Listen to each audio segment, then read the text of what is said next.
지금부터 2024 헌납 8 대통령 윤석열 탄핵 사건에 대한 선고를 시작하겠습니다. 먼저 적법 요건에 관하여 살펴보겠습니다.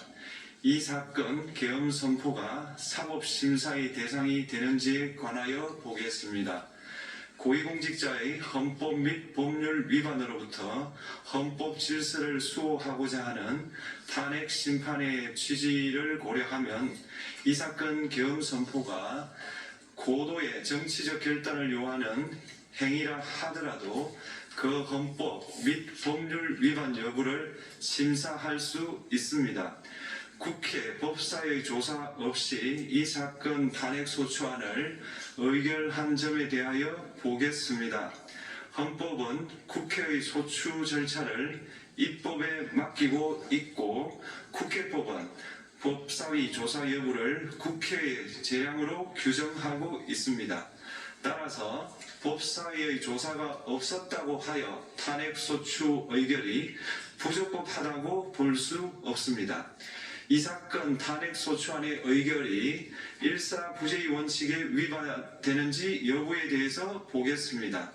국회법은 부결된 안건을 같은 회기 중에 다시 발의할 수 없도록 규정하고 있습니다. 피청구인에 대한 1차 탄핵 소추안이 제418회 정기회 회기에 투표 불성립되었지만 이 사건 탄핵 소추안은 제419회 임시회 회기 중에 발의되었으므로 일사부재의 원칙에 위반되지 않습니다. 한편 이에 대해서는 다른 회기에도 탄핵 소추안의 발의 횟수를 제한하는 입법이 필요하다는 재판관 정형식의 보충 의견이 있습니다. 이 사건 계엄이 단시간 안에 해제되었고 이로 인한 피해가 발생하지 않았으므로 보호이익이 헌결되었는지 여부에 대해서 보겠습니다. 이 사건 계엄이 해제되었다고 하더라도 이 사건 계엄으로 인하여 이 사건 탄핵 사유는 이미 발생하였으므로 심판의 이익이 부정된다고 볼 수 없습니다. 소추 의결서에서 내란죄 등 형법 위반 행위로 구성하였던 것을 탄핵 심판 청구 이후에 헌법 위반 행위로 포섭하여 주장한 점에 대하여 보겠습니다. 기본적 사실관계는 동일하게 유지하면서 적용 법조문을 철회, 변경하는 것은 소추사유의 철회, 변경에 해당하지 않으므로 특별한 절차를 거치지 않더라도 허용됩니다.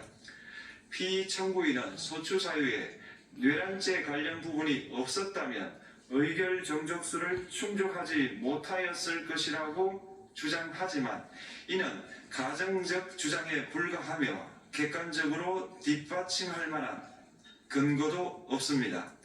대통령의 지위를 탈취하기 위하여 탄핵 소추권을 남용하였다는 주장에 대하여 보겠습니다. 이 사건 탄핵 소추안의 의결 과정이 적법하고 피소추자의 헌법 또는 법률 위반이 일정 수준 이상 소명되었으므로 탄핵 소추권이 남용되었다고 볼 수 없습니다. 그렇다면 이 사건 탄핵 심판 청구는 적법합니다. 한편 증거법칙과 관련하여 탄핵 심판 절차에서 형사소송법상 전문법칙을 완화하여 적용할 수 있다는 재판관 이미선, 김형두의 보충 의견과 탄핵 심판 절차에서 앞으로는 전문법칙을 보다 엄격하게 적용할 필요가 있다는 재판관 김복형, 조한창의 보충 의견이 있습니다. 다음으로 피청구인이 직무집행에 있어 헌법이나 법률을 위반하였는지 피청구인의 법 위반 행위가 피청구인을 파면할 만큼 중대한 것인지에 관하여 살펴보겠습니다. 우선 소추 사유별로 살펴보겠습니다. 1. 이 사건 계엄 선포에 관하여 보겠습니다. 헌법 및 계엄법에 따르면 비상계엄 선포의 실체적 요건 중 하나는 전시, 사변 또는 이에 준하는 국가 비상사태로 저가 교전 상태에 있거나 사회 질서가 극도로 교란되어 행정 및 사법 기능의 수행이 현저히 곤란한 상황이 현실적으로 발생하여야 한다는 것입니다. 피청구인은 야당이 다수 의석을 차지한 국회의 이례적인 탄핵소추 추진, 일방적인 입법권 행사 및 예산삭감 시도 등의 전횡으로 인하여 위와 같은 중대한 위기사항이 발생하였다고 주장합니다. 피청구인의 취임 후 이 사건 계엄 선포 전까지 국회는 행안부 장관, 검사, 방통위위원장, 감사원장 등에 대하여 총 22건의 탄핵소추안을 발의하였습니다.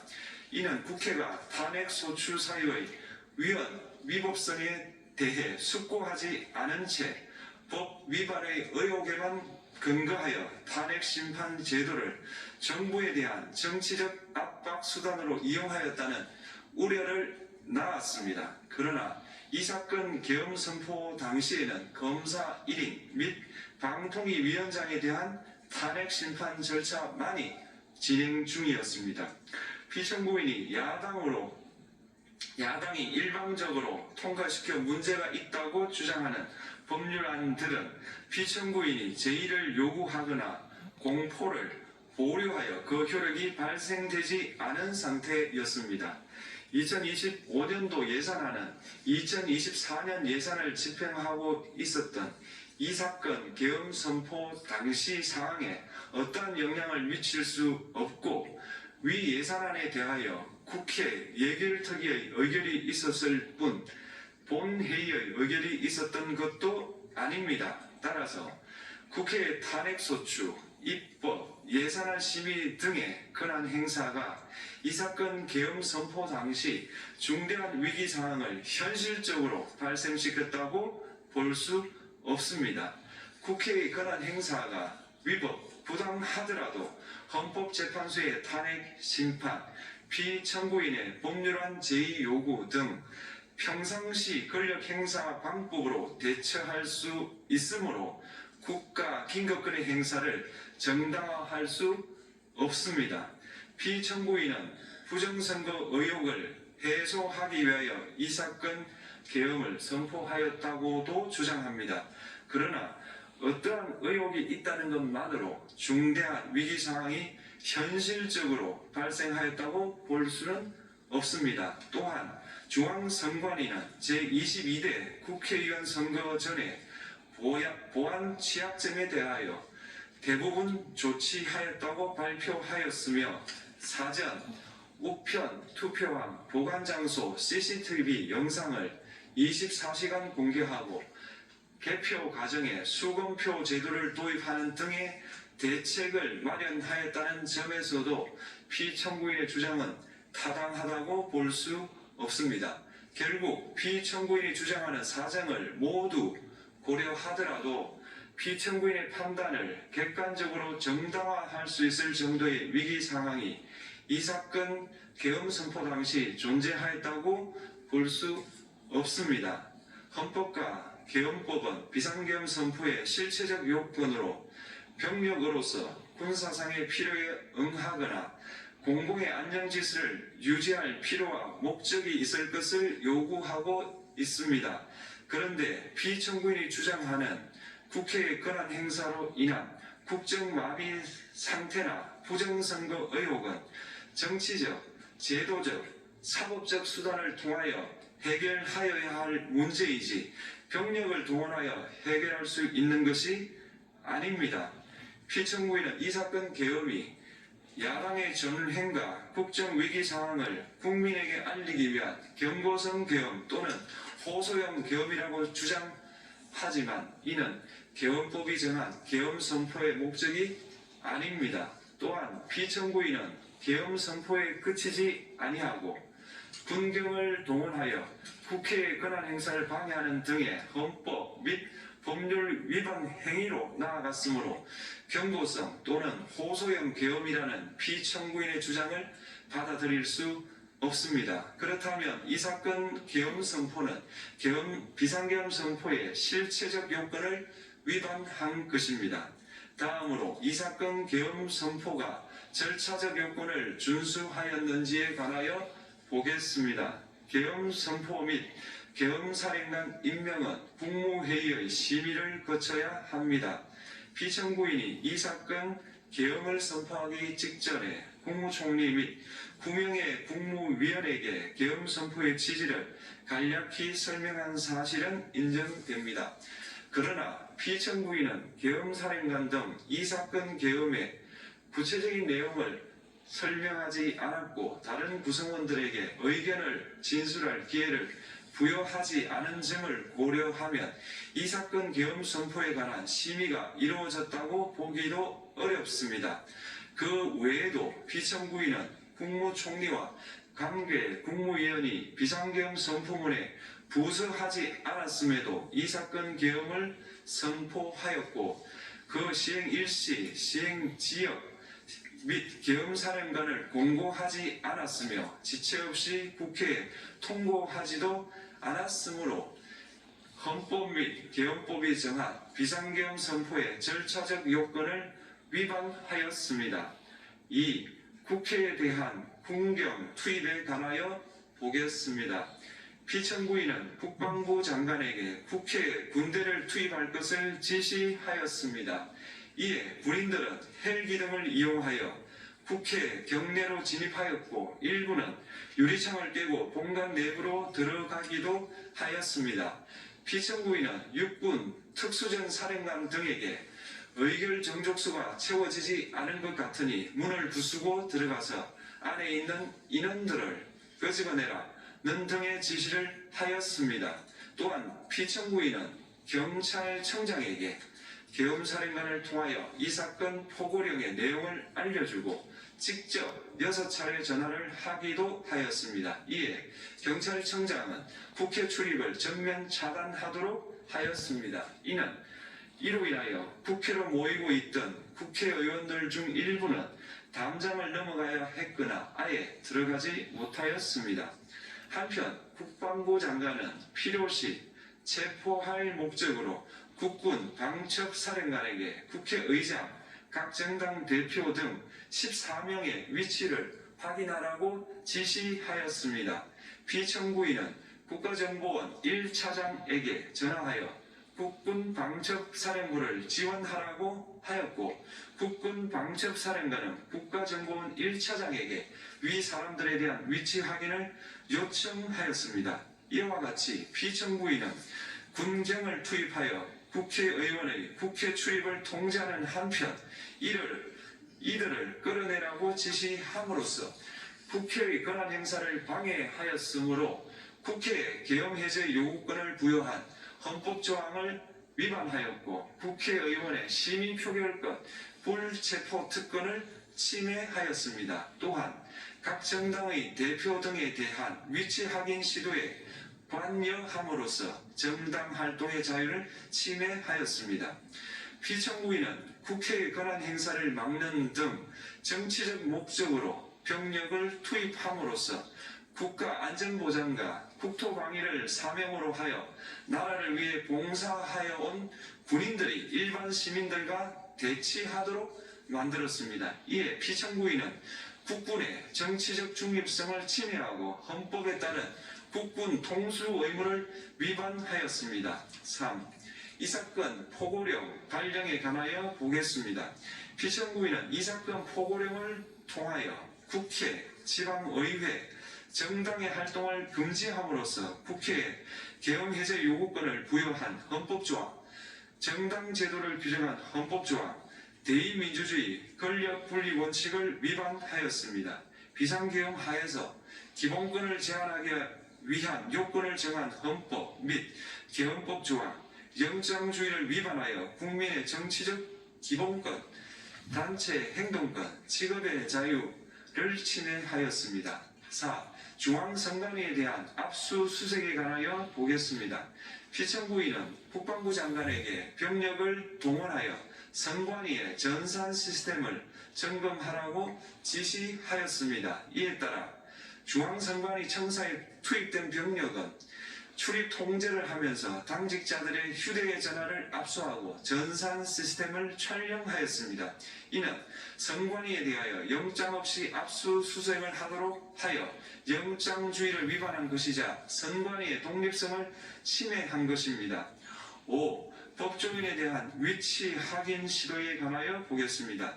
앞서 말씀드린 바와 같이 피청구인은 필요시 체포할 목적으로 행해진 위치 확인 시도에 관여하였는데 그 대상에는 퇴임한 지 얼마 되지 않은 전 대법원장 및 전 대법관도 포함되어 있었습니다. 이는 현직 법관들로 하여금 언제든지 행정부에 의한 체포 대상이 될 수 있다는 압력을 받게 하므로 사법권의 독립을 침해한 것입니다.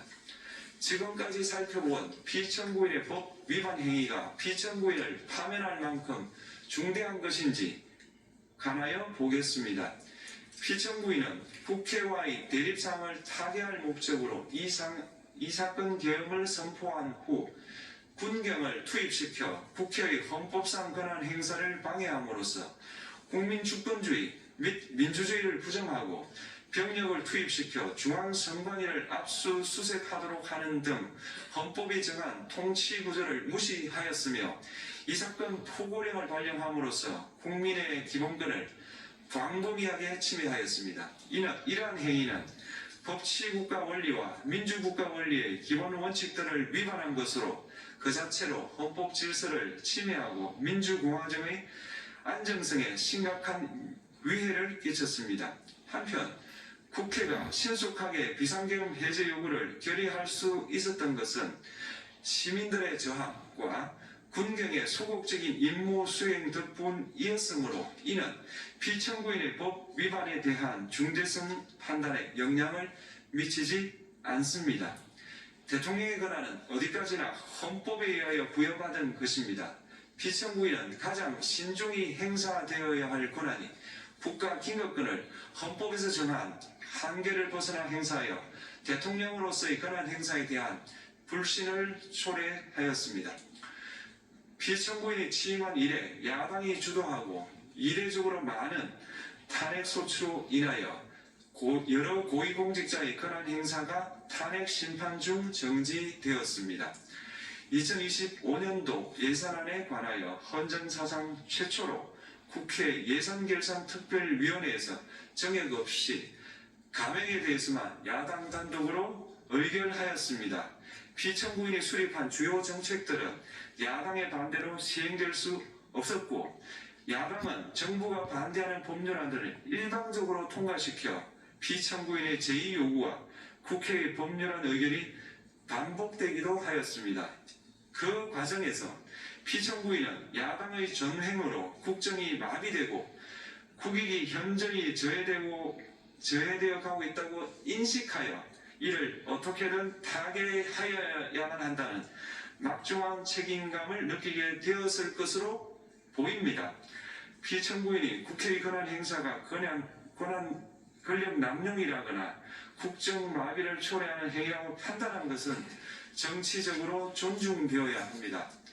그러나 피청구인과 국회 사이에 발생한 대립은 일방의 책임에 속한다고 보기 어렵고 이는 민주주의 원리에 따라 해소되어야 할 정치의 문제입니다. 이에 관한 정치적 견해의 표명이나 공적 의사결정은 헌법상 보장되는 민주주의와 조화될 수 있는 범위에서 이루어져야 합니다. 국회는 소수 의견을 존중하고 정부와의 관계에서 관여 그리고 자제를 전제로 대화와 타협을 통하여 결론을 도출하도록 노력하였어야 합니다. 피청구인 역시 국회의 대표인 국회를 협치의 대상으로 존중하였어야 합니다. 그럼에도 불구하고 피청구인은 국회를 배제의 대상으로 삼았는데 이는 민주정치의 전제를 허무는 것으로 민주주의와 조화된다고 보기 어렵습니다. 피청구인은 국회의 권한 행사가 다수의 횡포라고 판단했다 하더라도 헌법이 예정한 자구책을 통해 견제와 균형이 실현될 수 있도록 하였어야 합니다.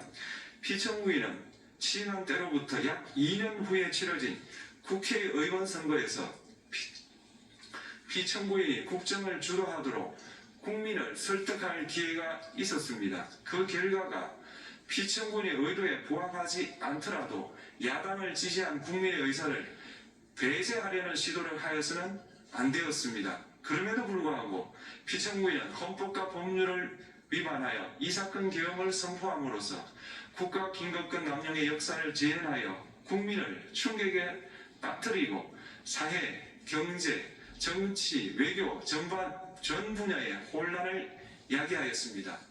국민 모두의 대통령으로서 자신을 지지하는 국민을 초월하여 사회 공동체를 통합시켜야 할 책무를 위반하였습니다. 군경을 동원하여 국회 등 헌법기관의 권한을 훼손하고 국민의 기본적 인권을 침해함으로써 헌법소의 책무를 저버리고 민주공화국의 주권자인 대한국민의 신임을 중대하게 배반하였습니다. 결국 피청구인의 위법 행위는 국민의 신임을 배반한 것으로 헌법소의 관점에서 용납될 수 없는 중대한 법 위반 행위에 해당합니다. 피청구인의 법 위반 행위가 헌법 질서에 미친 부정적 영향과 파급 효과가 중대하므로 피청구인을 파면함으로써 얻는 헌법소의 이익이 대통령 파면에 따르는 국가적 손실을 압도할 정도로 크다고 인정됩니다. 이에 재판관 전원의 일치된 의견으로 주문을 선고합니다. 탄핵 사건이므로 선고 시각을 확인하겠습니다. 지금 시각은 오전 11시 22분입니다. 주문: 피청구인 대통령 윤석열을 파면한다. 마치겠습니다. 헌법재판소가 2025년 4월 4일 오전 11시 22분 윤석열 대통령을 파면했습니다. 국민이 이겼습니다. 이제 전 대통령이죠. 국민이 승리했습니다. 윤석열 대통령이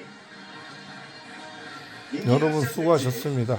1059일 만에 고생하셨습니다. 대통령직에서 파면됐습니다. 윤석열 다시 한번 파면입니다. 말씀드리겠습니다. 이제 전 대통령 감사합니다. 윤석열 대통령이 헌법재판소의 탄핵 결정으로 대통령직에서 파면됐습니다. 자, 윤 대통령 탄핵이 인용됐습니다. 대통령직에 파면됐고 헌법에 따라 60일 이내에 조기 대선이 치러져야 하는데, 자, 조용 기자, 보니까 쟁점들에 대해서 헌법재판소가 윤석열 대통령 측에 하나하나 다 짚었습니다. 하나하나 짚으면서 이 사유들이, 주요 사유들이 다 헌법에 위반되고 법률에 위반된다라고 맞습니다. 판단을 했습니다. 네, 맞습니다. 처음에 이제 얘기를 한 거는 전시나 사변에 준하는 국가 비상사태였냐. 실체적인 요건이 없다는 거죠. 네, 맞습니다. 그래서 윤석열 대통령 대한민국 국민들의 위대한 승리입니다.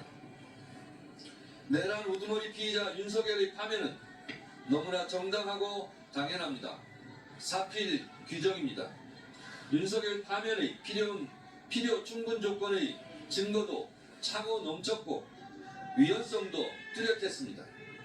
윤석열은 비상계엄의 헌법적 조건도 헌법적 절차도 위반했고 개헌포고령 자체도 위헌이고 헌법기관인 국회와 중앙선관위를 침탈한 것도 국회의원과 법관을 체포, 구금하려 했던 것도 모두 헌법 위반입니다. 헌법재판소가 판결문에서 명확히 했습니다. 윤석열은 파면되어 마땅합니다. 오늘의 죄를 벌하지 않는다면 내일의 범죄에 용기를 준다고 했습니다. 오늘 반헌법적인 윤석열의 내란 행위를 벌함으로써 내일의 독재자 제2의 윤석열을 예방하고 차단할 수 있기를 기대합니다. 오늘의 윤석열 파면이 역사적 교훈이 될 것입니다. 역사는 직진하지 않지만 결코 후퇴하지 않습니다. 멈추지도 않습니다. 역사는 굽이굽이 방방골골 물소리 새소리까지 들으며 고비를 넘습니다. 역사의 물줄기는 옆으로 흐르는 것 같지만 결코 역류하지 않습니다. 정권은 짧고 국민은 영원합니다. 정권과 국민이 싸우면 끝내 국민이 이깁니다. 대한민국 국민들은 오늘 윤석열 독재 정권의 독재자 윤석열을 파면했습니다. 국민이 승리했습니다. 이제 일상을 회복하고 앞으로 나아갑시다. 민주공화국 대한민국 만세입니다. 대한민국 민주주의 만세입니다. 대한민국 국민 만세입니다. 고맙습니다. 네, 국회 측의 정청래 탄핵소추단장 목소리 들어봤습니다. 자, 이번에는 헌재 앞에 모여있는 시민들의 모습을 다시 보여드리겠습니다. 탄핵이 인용되고 윤석열 이제 전 대통령이죠. 윤석열 피소추인이 대통령직에서 파면된 이후 환호가 터져나왔습니다. 자, 광장의 모습을 보여드리겠습니다. 22분입니다. 추원 피청구인 대통령 윤석열을 파면한다.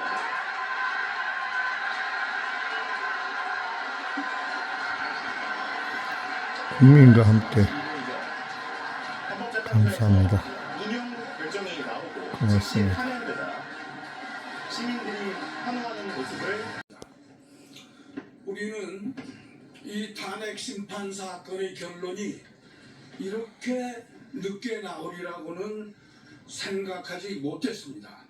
사실관계 그리고 위법성이 단순 명백하고 따라서 파면 결정은 지극히 당연하고 불가피하다고 모두 확신했습니다.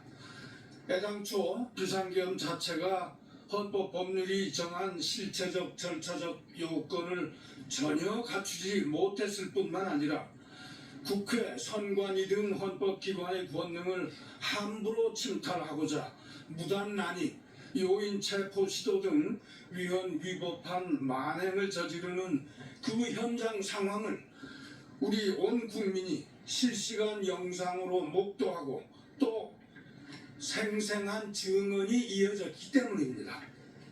그런데도 이 사건 결론이 이렇게까지 늦어지다 보니 온갖 억측이 난무하기 시작했고 그 결과 모든 국민이 불안과 두려움에 시달려 왔던 것이 사실입니다. 그러던 중 드디어 오늘 헌법재판소의 결정을 확인했습니다. 오늘 비록 너무 늦게 했으나 이제라도 파면 결정이 나온 것은 최악의 상황을 피했다는 의미에서 크게 다행이라고 생각하고 그래서 오늘은 모든 국민이 함께 기뻐하며 서로를 축하해도 좋겠다고 생각합니다. 이 시점이 되고 보니 비상계엄 선포 직후 국회 앞으로 달려가서 계엄군의 국회 침탈을 막아섰던 민주시민들 계엄군의 일원으로 동원되었으나 사태를 파악한 후 평소의 민주적 소양 그리고 지성에 힘입어서 소극적 저항의 모습을 보여준 젊은 군인들의 민주적 신념과 용기에 새삼 존경과 감사의 뜻을 전하고 싶습니다. 그리고 돌연한 사태를 맞이해서 즉각 신중하면서도 신속하게 비상계엄 해제 요구 결의를 한 국회 및 관계자 여러분, 탄핵 심판 절차가 진행되는 동안 초미의 관심 속에서도 인내심을 가지며 결론을 기다려 주신 모든 분들께 깊은 감사의 마음을 전합니다. 오늘의 파면 결정은 온 국민의 민주주의와 민주헌정 질서에 대한 의지와 열정을 헌법의 이름으로 공인하는 것이었습니다. 따라서 오늘은 온 국민의 승리, 우리 민주헌정 승리의 날이라고 부르고 싶습니다. 그런데 우리는 불과 얼마 전에 영남 지역 여러 곳에서 대규모의 산불 참사가 일어났던 기억이 아직도 생생합니다. 이 기회에 산불 참사의 모든 피해자분들께 깊은 위로의 말씀을 전하고자 합니다만 우리는 그때 얻은 교훈을 다시 한번 생각하게 됩니다. 현지 국가 원수의 탄핵이라는 불행한 상황이 발생한 것을 무겁게 생각합니다. 저는 대통령 권한대행으로서 국가 안보와 외교에 공백이 없도록 굳건한 안보 태세를 유지하겠습니다. 또한 통상 전쟁 등 당면한 현안에 대한 대처에 일체 차질이 없도록 만전을 기하고 국민이 불안해하시는 일이 없도록 치안 질서를 확립하고 각종 재난에도 철저히 대비하겠습니다. 아울러 주권자인 국민 여러분의 뜻을 받들어 헌법과 법률에 따라 다음 정부가 차질 없이 출범할 수 있도록 차기 대통령 선거 관리에 최선을 다하겠습니다. 모든 공직자 여러분께도 당부드립니다. 우리에게는 안정적인 국정 운영이라는 중대한 소임이 있습니다. 나라 안팎으로 엄중한 상황인 만큼 정부 운영에 한치의 소홀함이 없도록 맡은 바 역할에 책임있게 임해주시기 바랍니다. 대한민국이 현재의 위기를 극복하고 우리 국민 한 분 한 분의 일상에 아무 흔들림이 없도록 하는데 매진해 주시길 바랍니다. 정치권과 국회에도 대한민국의 미래를 위해 차이를 접어두고 힘과 지혜를 모아주실 것을 간곡히 부탁드립니다. 정부는 국민의 삶과 경제가 흔들리지 않도록 정부의 역할을 충실히 수행하는 데 혼신의 힘을 다하겠습니다. 감사합니다. 한덕수 권한 민주주의를 위협한 윤석열 전 대통령에 대한 파면이 선고됐습니다. 위대한 국민들이 위대한 민주공화국 대한민국을 되찾아 주셨습니다. 계엄군의 총칼에 쓰러져간 제주 4.3, 광주 5.18 영령들이, 총칼과 탱크 앞에 맞선 국민들이, 부당한 명령을 거부한 장병들의 용기가 오늘 이 위대한 빛의 혁명을 이끌었습니다. 대한민국 민주공화정을 지켜주신 국민 여러분, 진심으로 존경과 감사의 말씀을 드립니다. 현직 대통령이 두 번째로 탄핵된 것은 다시는 없어야 할 대한민국 헌정사의 비극입니다. 저 자신을 포함한 정치권 모두가 깊이 성찰하고 책임을 통감해야 될 일입니다. 더 이상 헌정 파괴의 비극이 반복되지 않도록 정치가 국민과 국가의 희망이 되도록 최선을 다하겠습니다. 세계 역사상 비무장 국민의 힘으로 평화롭게 무도한 권력을 제압한 예는 대한민국이 유일합니다. 촛불혁명에 이은 빛의 혁명으로 우리 국민은 이 땅의 민주주의를 극적으로 부활시켰습니다. 세계는 우리 대한민국을 재평가할 것이고 K민주주의의 힘을 선망하게 될 것입니다. 우리가 힘을 모으면 국제사회의 신뢰를 신속하게 회복하고 오히려 위기를 기회로 만들 수 있습니다. 이제부터 진짜 대한민국이 시작됩니다. 국민과 함께 대통합의 정신으로 무너진 민생, 평화, 경제, 민주주의를 회복시키겠습니다. 모든 국민이 안전하고 평화로운 나라에서 희망을 가지고 함께 살아가는 그런 세상을 향해 성장과 발전의 길을 확실하게 열어가겠습니다. 고맙습니다. 예, 감사합니다. 이상으로